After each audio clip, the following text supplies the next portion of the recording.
Hi guys, kain tayo ng ube pandesal. Ayan o.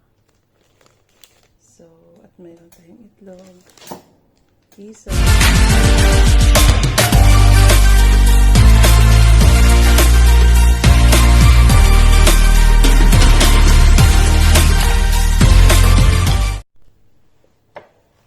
Ayan tayo kape.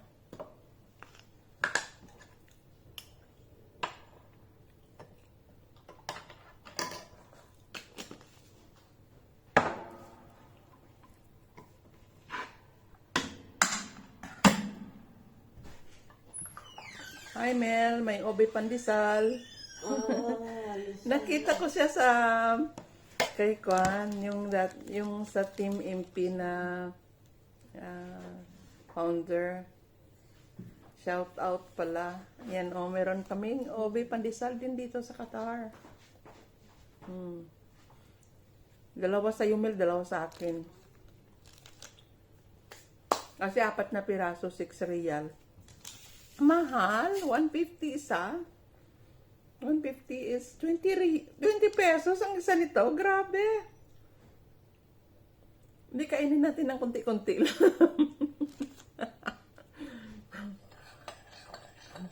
Grabe ito, 20 pesos. Kasi 150 siya. 23. Mel? Tag 150 riyal ang isa. So, ibig sabihin 20 pesos ito.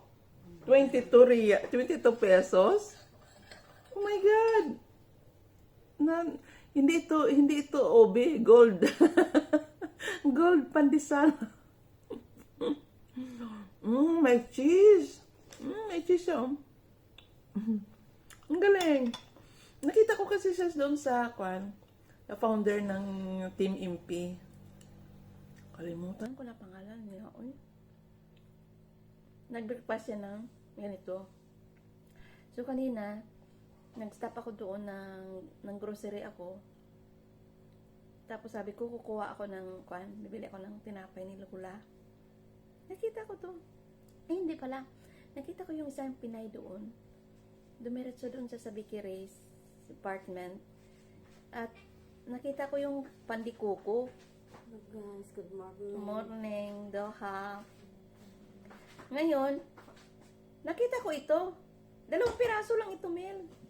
2 kiss lang, ganun ba? Sabi ko, itry ko nga ito. Kasi nakita ko kay Kwani. Nakalimutan ko yung founder ng Info. 6 riyal. 6 riyal yung 4 piraso. Di 150 ang isa. 150 riyal is 22 pesos. Oh my God! Sa Pilipinas, makakain ka ng ganito lang, Mel. Isang ganito, 22 pesos. Hala, di atay. Palit ko na lang ng saging. Hindi ko may anak ka na 5. Paano ang buhay sa Pilipinas? Oh my God, isang pandesal, 22 pesos? For God's sake.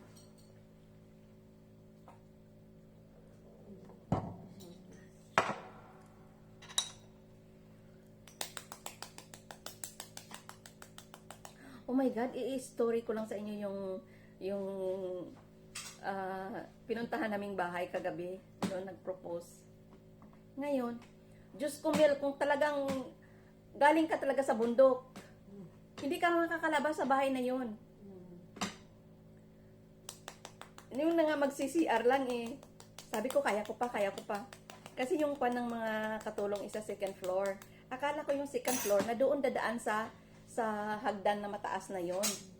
Yun pala, nasa baba sa basement, galing sa basement. Doon pala yung daanan nila. Ngayon yung mga door nila, electronics. My God! Sabi nung nakakilala ko doon na Pinay na katulong din ng Sheka.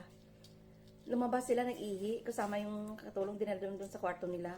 Ngayon, nag-message siya sa akin, mabuti, bago siya lumabas, nag-friend muna kami.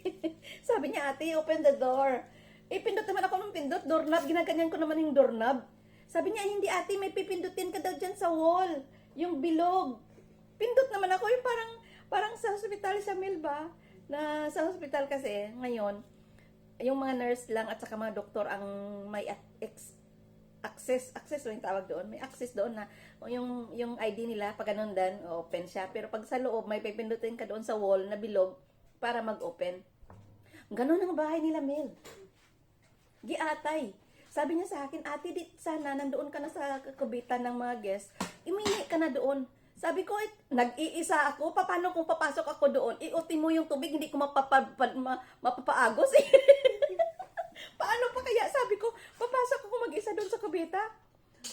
Ngayon, hindi ko alam kung makalabas ba ako o hindi. Kasi ultimo yung elevator nila. Dito elevator namin dito is parang normal lang na elevator na pindutin mo yung up and down, ganun lang. Up 1, 2, kung saan ka na floor magpunta. Doon sa kanila, my God. Tam, ano yung, ang tawag yun doon? Ito lang. Ang tawag doon. Hala, nakaka-ignorante talaga. Galing talaga ng bahay. Grabe, sobrang, anong tawag yun? High-tech. Sila lang na magpamilya ang naka-access doon sa elevator nila. Yung tam nila. Tapos ngayon, nandoon naman sa tubigan, sa sink. Ganun naman ako ng ganun. Ikot ako ng ikot doon pag ganun. Sabi niya, ate, kasi yung kamay mo rough, ate, hindi hindi tanggap ng electronic. Wisit. Sabi ko, okay, nagbibiro lang siya. Ang ingay namin, Mel. Sabi doon ng taga-leader ng nag-serve, kasi nag-iiko yung aming kwan. Diyos ko. Mel talaga, Mel. Diyos ko.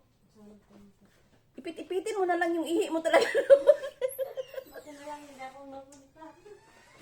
Ang galing talaga, grabe. First time in the history talaga nakakita ako ng bahay na ganun, guys. Sa totoo lang talaga. Nung Webes naman, nakakwandit ako. Inutusan din ako ni Madam doon sa bangko niya. Ngayon, may kwan siya doon, ito parang bukol ko dito, bakit? Parang bukol pa ako. Hala, may bukol. Ngayon, doon parang may bukol ako ay. Tingnan ko nga muna sa mirror. Wala pala. Akala ko may bukol ako dito. Wala pala. Ngayon doon naman sa bangko na yun, sabi ko, ano ba ito, oy? Kasi yung usually na elevator na sinasakyan ko, mayroon lang siyang arrow going up or going down. Doon naman, parang screen ng cellphone. Ala ka, nakaka-ignorante talaga, Mel. Ikaw siguro, Mel, natatakot ka, Mel. Ayaw, hindi ka na gusto mong umakyat, Mel. Doon sa Lucille, bago yung Bayo Lucille City. Doon na kasi yung bangko, ang main branch ng Dukan Bank. Ngayon, sabi ko, paano ba ito? Wala man lang ka-security. Ako yung nag-iisa doon. Meron siyang, doon sa wall, para siyang cellphone ba na may, parang screen ng cellphone nang mag-dial ka. Sabi ko, anong gagawin ko dito? Kasi ang alam ko na elevator is pipindutin ko lang yung arrow na up pag gusto ko mapunta. At taka doon, pag anong floor ka, doon sa loob. Di ba, Mel? Doon sa loob yung mga numbers.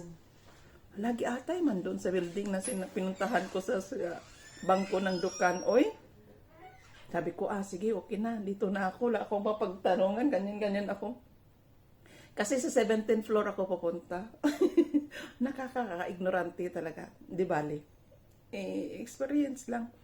So, i-try ko na lang yun kasi sabi ng security, nasa 17th floor yung office ni Mr. Abdullah. So, pinindot ko yung 17th floor. Ay, bay, nagbukas.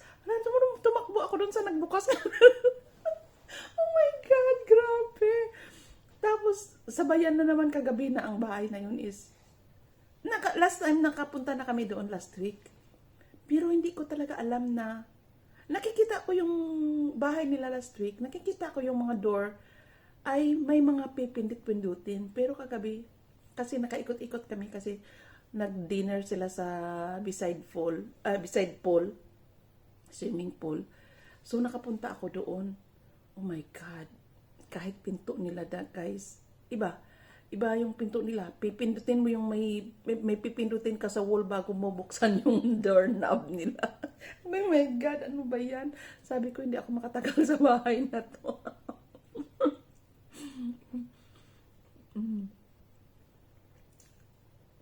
Grabe as in. Ingay-ingay namin. Ingay-ingay namin kasi mga ignorante nga. Doon naman sa kitchen nila, ito yung kitchen nila dito sa loob ng bahay. Yung connection ng kitchen sa dirty kitchen, may isang window lang siya na maliit. Parang ganyan, may window na maliit. Nagaling doon sa basement ng kitchen, ng dirty kitchen na pinaglutuan. Pag nag-deliver ng mga pagkain, elevator. Elevator lang siya. Pag nandyan na yung delivery, magtunog siya. Ting, ting. Ayan, galing naman. Wala sa Bukid Mountain.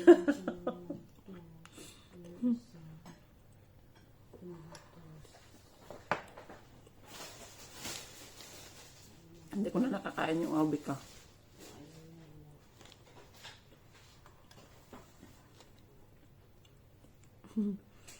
Grabe yung experience ko. Tawa kami ng tawa, mga ignorante kasi.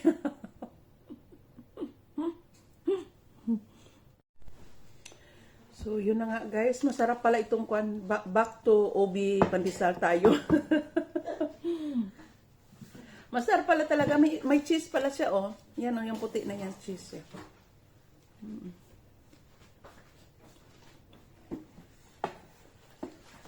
So, kahit pa paano, may mga experience tayo na mga katulad ganyan. Sobrang high-tech na ngayon, eh. Dati, lang, akyat lang tayo sa may bahay na hagdan, na kawayan, kahoy. Ganun lang. Pag pumunta sa sayawan, maglukso sa bintana. Pero ngayon, wala na, high-tech na. Wala nang, hindi ka makapasok pag walang Tamar, ano yun? Hindi ko alam kung ano yun, basta ganito yung ginagamit nila. Pag wala ito, sabi ko nga, pag ako ng tubig, hindi dadaloy. Ano sabi niya? Ate, nagsabi ng computer, hindi daw kaya yung kamay mo. Hindi accepted, sabi niya, ang bayana. So, that's it guys. Thank you for watching.